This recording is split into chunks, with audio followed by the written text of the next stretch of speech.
Basically এটা ঈদের পরের দিনের ভ্লগ। আমি আসলে এতটাই ব্যস্ত ছিলাম যে কারণে হচ্ছে আমি ভয়েস ওভার দিতে পারছিলাম না, আপলোড করতে পারছিলাম না। সো এখন আমি একটু ফ্রি হয়েছি, দ্যাটস ওয়াই এটা আপলোড করছি। So hello everyone, this me Putulangsha. চলে আসলাম আমার নতুন একটা ব্লগ নিয়ে। সো ঈদের পরের দিন আমরা আসলে প্ল্যান করি যে একটু বের হব, বাট এত গরম ছিল যে আসলে দূরে কোথাও যাওয়ার আমরা অ্যাটেম্প নেই। তো বসুন্ধরাতেই হচ্ছে মিনা বাজার যেখানে আছে, জেসিএক্স বিল্ডিং যেটাকে বলে, সেটার হচ্ছে সেকেন্ড ফ্লোরে হচ্ছে একটা প্লে জোন ওপেন হয়েছে। এবং এই প্লে জোনটা আমরা ওপেন হওয়ার আগে যখন কাজ চলছিল তখন একবার দেখে গিয়েছিলাম, এরপর আর আসা হয়নি। এটা টোটালি ফ্রি এখন পর্যন্ত, এটাতে কোনো চার্জ লাগে না, কোনো ধরনের এন্ট্রি ফ্রি নেই। কিন্তু ভিতরে যে সকল যে কারেন্টের জিনিস, ইলেকট্রনিক জিনিস আছে, সেই সব জিনিসে আসলে কয়েন ইউজ করে ওই খেলাগুলো খেলতে পারবে। বাট নর্মালি যে এই ধরনের অ্যাক্টিভিটিস প্লে জোনের মধ্যে থাকে এগুলো টোটালি ফ্রি। সো আমার ছেলেকে আমি নিয়ে গিয়েছিলাম এবং সে প্রথমে একটু আনইজি ফিল করতেছিল। যত আমার ছেলেটা বড় হচ্ছে কেমন জানি হয়ে যাচ্ছে। আগে ও সবার সাথে মিশতো, সবার সাথে হাই হ্যালো করতো, মানে সবার সাথে সে খুবই ফ্রেন্ডলি হয়ে যেত। বাট এখন আস্তে আস্তে বাচ্চারা আসলে বড় হলে যে আস্তে আস্তে একটু রিজার্ভ হয়ে যায়, আমার ছেলেকে দেখলে এখন বোঝা যায়। সে প্রথমে কোথাও গিয়ে নর্মালি মিশতে পারে না, আস্তে আস্তে সে ইউজ টু হয় এবং আস্তে আস্তে সে সব কিছু অবজার্ভ করে দেন হচ্ছে মানুষের সাথে মিশে।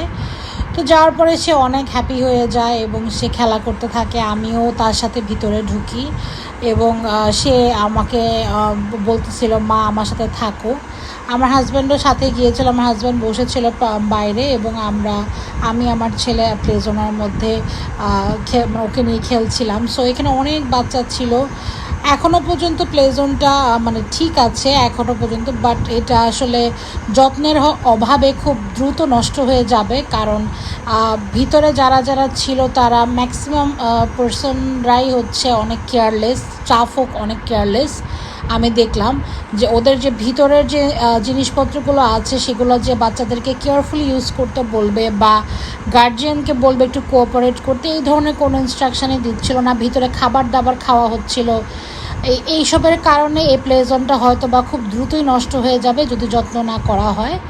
তো আমার ছেলে খুব ইনসিস্ট করতেছিল এগুলোর মধ্যে কয়েন দিতে, বাট এইগুলা কাজ করছিল না।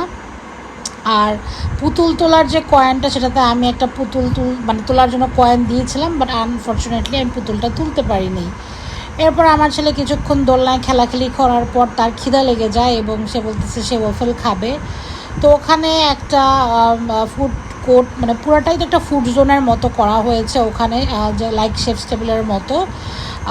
হাংরি হাব পুরাটার নাম। আসলে এখানে অনেক ধরনের ছোট ছোট দোকান আছে, যে মানে সব টাইপেরই খাবার এখানে আছে। Biryani, fried rice, chicken fry, যা যা বাচ্চারা খেতে চায়, পিৎজা, সবই আছে। তো প্রথমে ওয়েফেল অ্যান্ড চিকেন ফ্রাই নেওয়া হয়, দেন হচ্ছে আমি একটা মাশরুম স্যুপ ট্রাই করি, যেটা মোটামুটি ভালো ছিল। ওয়েফেলটা খুব একটা ভালো ছিল না।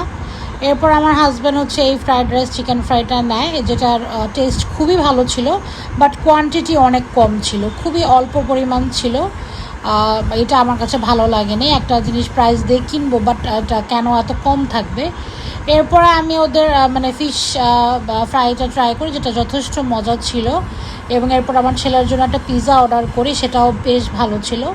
সো হাংরি হাবের যেসব দোকানগুলো আছে খাবার মোটামুটি খুব ভালোই আছে। তো বাচ্চাদের নিয়ে আপনারা চাইলে এখানে যেতে পারবেন যারা বসুন্ধরার মধ্যে আছেন। আমার কাছে মনে হয় একটা সন্ধ্যার পরে বাচ্চাদের খেলার জন্য এই জায়গাটা খুবই উপযুক্ত। সো ঈদের পর দিনের এটাই ছিল আমার ভিডিও। আশা করি সবার ভিডিওটা ভালো লাগবে, ব্লগটা ভালো লাগবে। অবশ্যই কমেন্ট করবেন, আমার সাথে থাকবেন, আমার পাশে থাকবেন এবং আমাকে অনেক অনেক ভালোবাসবেন। So tata, bye bye.